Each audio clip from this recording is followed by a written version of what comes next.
The message came through, and your body answered before you finished reading it. Something loosened in your chest. Your shoulders dropped half an inch. You exhaled in a way you had not exhaled all day, and for about 4 seconds, you felt something close to joy. Then the second thing arrived, the guilt, and you typed back that it was such a shame, that you were gutted. You added the small, sad face, and you were lying. You knew you were lying while your thumbs were still moving. That is the whole event. It takes about 11 seconds, and most people have it 40 times a year and never once examine it. I want you to notice which part of that sequence you were taught to trust. Not the exhale, the guilt. You have spent your entire adult life treating the exhale as a character flaw and the guilt as your conscience. You have it exactly the wrong way round. The exhale was information, the guilt was etiquette, and here is what I am going to tell you tonight. That 4 seconds of relief is the most accurate instrument you own, and you have been apologizing for it since you were a child. If that just moved something you cannot name, stay. What follows was built for people like you. What you are about to hear is not clinical advice, but an immersion into the analytical psychology of Carl Jung. We will speak of the psyche from structure, not from the consulting room. And I warn you, if you came here to be told you simply need to say no more often, turn it off now. This is going to hurt before it liberates. Let me tell you what that relief actually is. Open your calendar and look at next month. Look at it properly, item by item, and ask one question of each entry. Did I decide this? Not did I agree to it? Not did I type yes? Did you weigh it, at any point, against what you would otherwise have done with that evening, and choose it? For most people, the honest answer is that perhaps 2 entries out of 10 were decided. The rest arrived. Somebody proposed, and a yes came out, and the yes was produced by something other than deliberation. I call that a borrowed calendar. A borrowed calendar looks identical to a chosen one from the outside. Same entries, same names, same restaurants. The difference is entirely internal, and it is enormous. You are the one who has to live inside it. And a life made of decisions you did not make is not your life. It is a very convincing imitation, staffed by you. Now, Jung has a term that matters here, and it is not the one people expect. When Jung wrote about feeling, he did not mean emotion. This trips up almost everybody. In his typology, feeling is not a mood or a wave that hits you. He classed it as a rational function, a judging function. Its entire job is to assign value, to answer the question, what is this worth to me? And it answers faster than thinking and in a completely different language. So your feeling function is not the part of you that gets upset, it is the part of you that appraises, and this changes what happened in those 11 seconds completely. The relief was not an emotion that ambushed you, it was a verdict. Your feeling function had already appraised that evening, it arrived at a value, it filed the result, and it did all of that without informing your conscious mind, because your conscious mind made itself unavailable for that particular question decades ago. The cancellation did not create the verdict, the cancellation published it. Now, why would a person make themselves unavailable for a question that simple? Jung had a term for the condition underneath this, and it is one of his strangest and most useful, participation mystique. He took it from anthropology, and he used it to describe a state of unconscious identity with something outside yourself. Not affection, not loyalty, a failure of separation, a condition in which you cannot locate the border between what you want and what is wanted of you, because as far as your psyche is concerned, there is no border there to find. And that state is not chosen either, it is installed. So think about how wanting worked in the house you grew up in. For a great many people who end up with a borrowed calendar, the answer is very specific, and it is not about discipline or manners. In that house, the offense was never the behavior. The offense was the wanting. You were not punished for refusing to go. You were punished for not wanting to go. Listen for the grammar of it, because you will recognize it instantly. Don't you want to see your grandmother? Don't you want to come? Don't you want to be part of this family? Look at the shape of that question. It is built so that only one answer is available. It presents itself as an inquiry into your preference, while making one of the 2 possible preferences unspeakable. And a child cannot argue with the shape of a sentence. A child can only comply with it. So you learned something that is almost impossible to unlearn. You learned that having a preference which differs from the room's preference is not a difference, it is an attack. And once wanting is classified as aggression, the psyche does the efficient thing. It does not teach you to hide your preferences. Hiding is expensive, and it requires you to keep knowing them. It stops generating them where you can see them. That is the actual mechanism, not suppression, relocation. Your preferences did not die. They went somewhere you have no conscious access to. And they have kept operating there for 30 or 40 years, appraising every invitation, filing every verdict, with nobody reading a single one, until something gets cancelled, and then one file comes up to the surface at full strength for 4 seconds before the etiquette gets there. This is not coldness. It is not a failure of love. It is a system that was told very early that your wanting was dangerous to the people you needed. It believed that, and it has been protecting everybody from you ever since. Now I want to walk you through what a borrowed calendar actually costs you. Because Jung's interest was never the confession, it was the accounting. There are 3 consequences, and they get worse in order. The first I call the phantom yes. Watch yourself the next time an invitation arrives. There is a version of you that answers, and you are not in the room when it happens. It is fast, it is warm, it is socially flawless. It produces a yes that sounds completely sincere, because it is sincere, in the sense that nothing in it is calculated. And it does all of this before any part of you has consulted the calendar, or the week, or the tiredness, or the question of whether you want to. You have a rubber stamp in a drawer, and anybody in the house can use it. That is why you so often find yourself surprised by your own diary. You look at Thursday and think, why did I agree to that? And you cannot reconstruct the moment of agreeing, because there was no moment, there was a stamp. And notice that the stamp is not indiscriminate. It is worse than that. It presses hardest for the people who ask most confidently. The friend who says, shall we, tentatively, gets a considered answer. The person who says you're coming, obviously, gets the stamp. Your yes has been calibrated by other people's certainty rather than your own preference for years. Now count the entries next month you actually decided. The second consequence is stranger, and it is the one that explains the size of the relief. I call it the prepayment. Here is what almost nobody notices. You do not pay for a dreaded event on the night. You pay for it in installments, starting days before, in small withdrawals you do not label as withdrawals. The mild flatness on the Tuesday. The way Wednesday evening is not quite yours because Thursday is coming. The rehearsing. The small logistical calculations. The half-hour of low-grade tension in the shower that you attribute to work. You are carrying the suitcase for a flight that leaves in 3 weeks, and you carry it everywhere, and you tell yourself it is not heavy, and you never put it down long enough to find out. That is why cancellation produces a reaction out of all proportion to the event. Nobody feels 4 seconds of joy about being spared 2 hours. What you are feeling is not the 2 hours. It is the refund on everything you had already paid. And this is the part that should genuinely disturb you.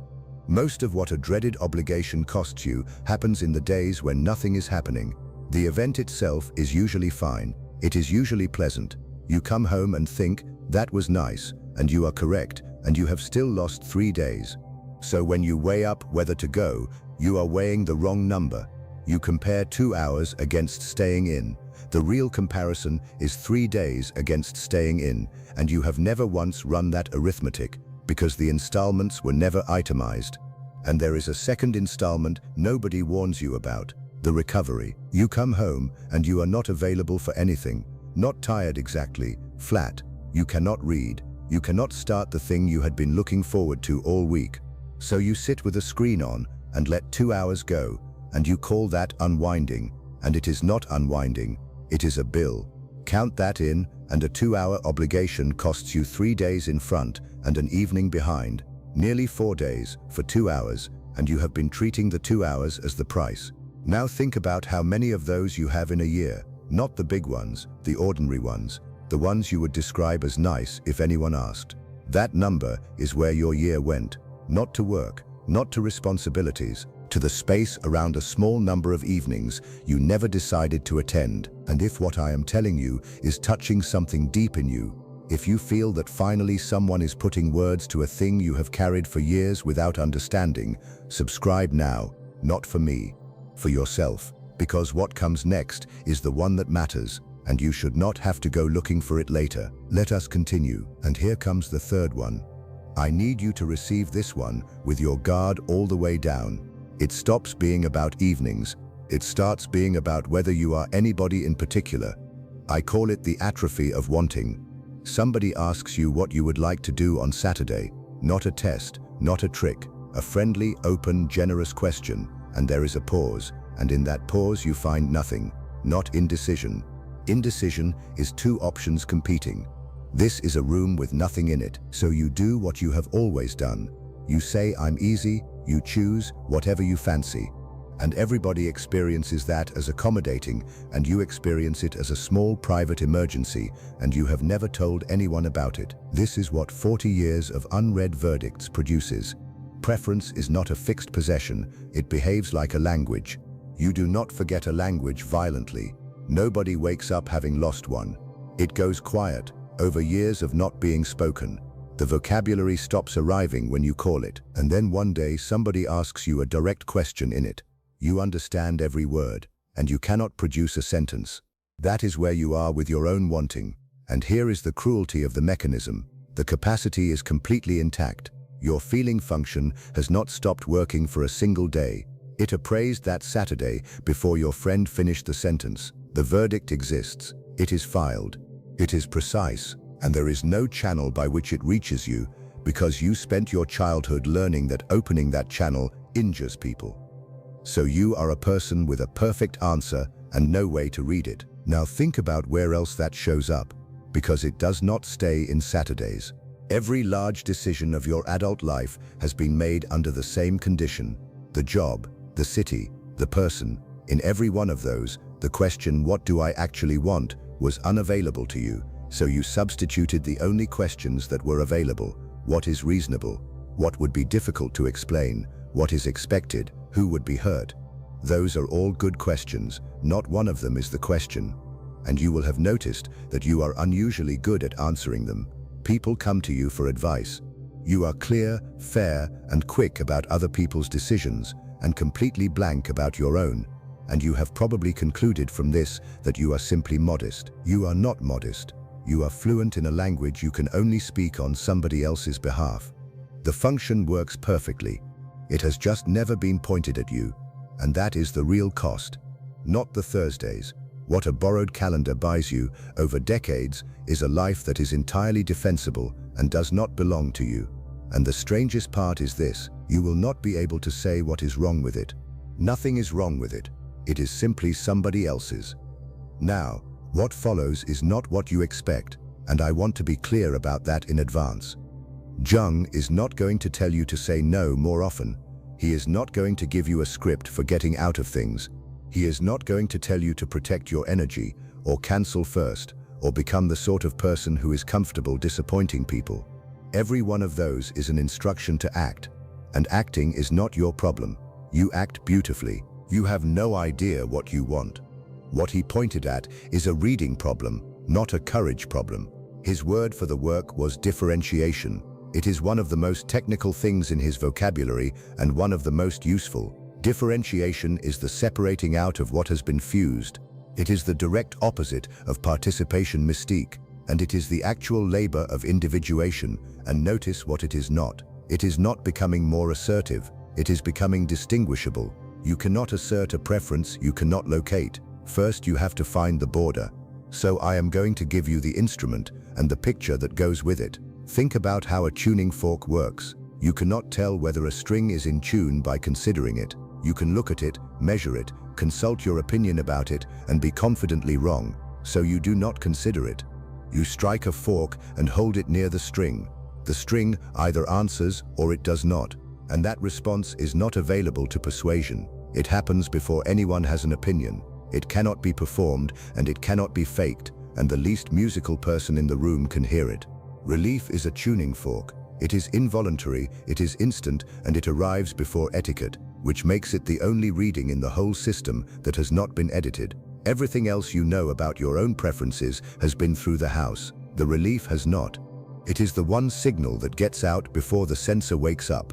I call the practice the cancellation test, and it is much smaller than you are expecting. You do not cancel anything. That is important. You are not going to start dismantling your social life on the strength of a video.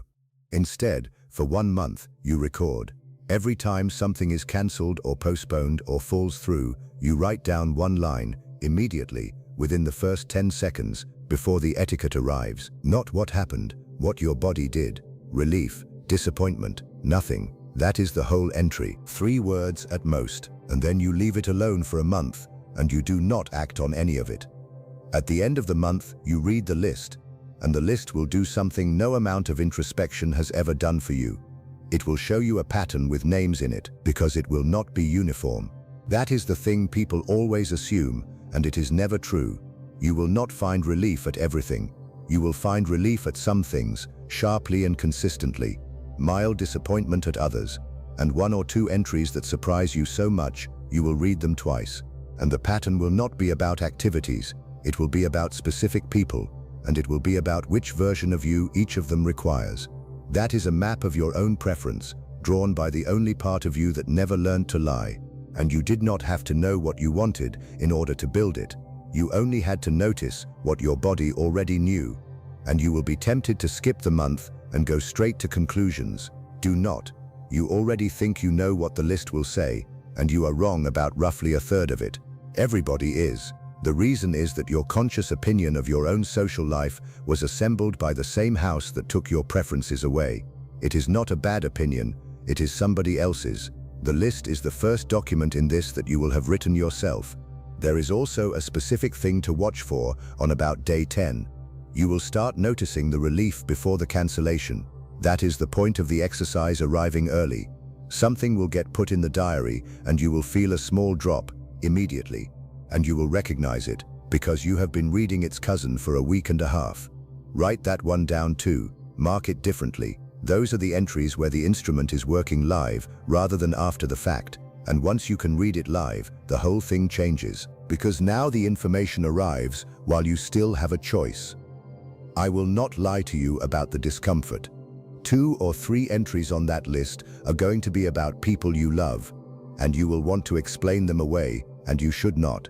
Relief at a specific person does not mean you do not love them.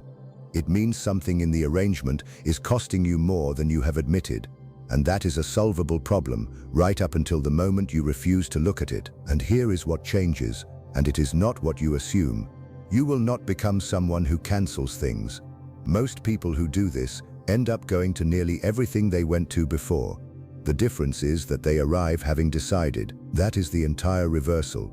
The evening is identical. The prepayment is gone because dread is what you feel about something happening to you, and you cannot dread something you chose. 3 days come back, and they come back permanently for every entry you convert. Read that again, because it is the part people miss. You are not being asked to give anything up. Nobody loses a friend to this. Nobody ends up alone in a flat with a very honest diary. What you give up is the version of attendance where your body is in the room and the rest of you is filing a complaint. And the people you go to see will get a better evening out of you. That is not a bonus. That is most of the point. They have been getting the stamped version of you for years, and they could tell, and they never had a word for it either. What appears over a year of this is what I would call psychic independence, and it does not look like a smaller social life. It looks like the return of a sentence you had lost. Somebody asks what you would like to do on Saturday, and something arrives. Not a performance of a preference. An actual one with a shape that you did not have to construct. And the people around you will notice a version of this before you do. They will not say you have become more assertive. They will say you seem present, or that you seem to actually want to be there. And they will be right. And that will be the first time in years it has been true. Your relief is not rudeness. Your relief is not evidence that you are cold, or antisocial, or a worse friend than the people who mean their sad face. Your relief is a reading taken by the one instrument in you that was never taught to be polite, and it has been accurate every single time. And I want to be careful here because there is a trap at exactly this point. This does not make you deeper than the people who genuinely enjoy their plans. Watch out for that. Some people are relieved by very little, and there is nothing shallow about them. And turning your relief into a badge is just another way of not reading it. It does not make you more authentic. It makes you obliged to actually use the information, because a person who knows their verdicts and continues to ignore them has lost the last excuse available. Not knowing was a defense. It was a real one. You are about to give it up, because that is what psychic independence actually is, and it is narrower and better than the version you were sold. It is not doing what you want. Most of the time, you will do what you always did. It is knowing which one it was. If this reached you, subscribe, not for me, because the next ones go further into this than I can go in one sitting. And leave a comment with one thing. Tell me the last thing that got cancelled and what your body did in the first 3 seconds before the message you sent back. Just those 3 seconds, because that is the only part that was ever honest. I read them all, and if there is someone you know who apologizes for being relieved, send them this. That is probably the only permission they were waiting for. The message came through, and your body answered before you finished reading it. That answer was not rudeness, and it was not a flaw. It was the only part of you that has never once been wrong, finally getting a word in. Believe the relief.